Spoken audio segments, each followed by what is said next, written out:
સ્વાગત છે। વડોદરા મહાનગરપાલિકાના વહીવટદાર તરીકે શાલિની અગ્રવાલે પદભાર ગ્રહણ કર્યો। વડોદરા મહાનગરપાલિકાના વહીવટદાર તરીકે શાલિની અગ્રવાલનો કાર્યભાર સંભાળતા સત્તાવાર આગમન, વિકાસના લક્ષ્યાંકો અને વહીવટી પારદર્શિતા સાથે મહાનગરપાલિકાના નવા અધ્યાયનો પ્રારંભ થયો છે।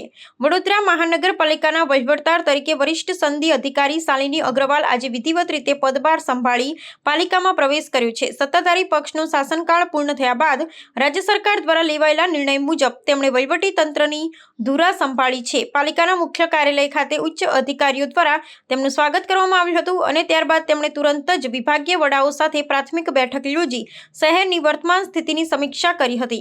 આ વહીવટી ફેરફાર બાદ શાલિની અગ્રવાલે શહેરના પડતર પ્રશ્નો અને ખાસ કરી ચોમાસા પૂર્વેની તૈયારીઓ અંગે ઊંડાણપૂર્વક ચર્ચા કરી હતી। તેમણે સ્પષ્ટ સંકેત આપ્યા છે કે વહીવટમાં ગતિશીલતા અને શિસ્ત સરકારની પ્રાથમિકતા રહેશે। જનતાની સુવિધાઓમાં કોઈપણ પ્રકારનો અવરોધ ન આવે અને નાગરિકોની ફરિયાદોનું ત્વરિત નિવારણ આવે તે માટે તેમણે સત્તામંડળના વિવિધ વિભાગોને ચોકસાઈપૂર્વક કાર્ય કરવા નિર્દેશ આપ્યા છે। આગામી સમયમાં વડોદરાના વિકાસ કાર્યોને વેગ આપવા અને આર્થિક શિસ્ત જાળવવા માટે વહીવટદાર દ્વારા કડક પગલાં લેવામાં આવે તેવી શક્યતા છે।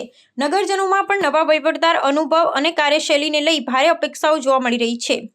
ખાસ કરીને સ્વચ્છતા અભિયાન અને માળખાગત સુવિધાઓના ક્ષેત્રમાં નવીનતમ પરિવર્તનો લાવવા માટે વહીવટદાર દ્વારા લાંબા ગાળાનું આયોજન હાથ ધરવામાં આવશે તેવું સૂત્રો દ્વારા જણાવાયું છે।